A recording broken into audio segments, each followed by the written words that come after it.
झाला कंप्लीट बर का बघून गेला काय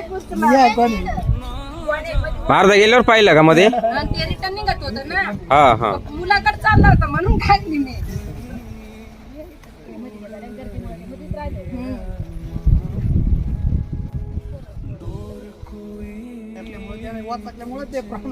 ते लागले पळायला दोन्ही साईड. नाही 1-2 टाइम उभा टाइम बघितले आणि मग यांना आवाज दिल्यावर मग ते लगेच सुटत. मित्रांनो बघा, सोमनाथ दादा पालवी, गाव अवतळे, माळ्याची वस्ती, त्यांच्याकडे बघा. त्यांना पाहायचंय नाही नाही लगेच आला बाहेरून आला एवढा निघते आणि मला म्हणतो यांची काही हिंमत.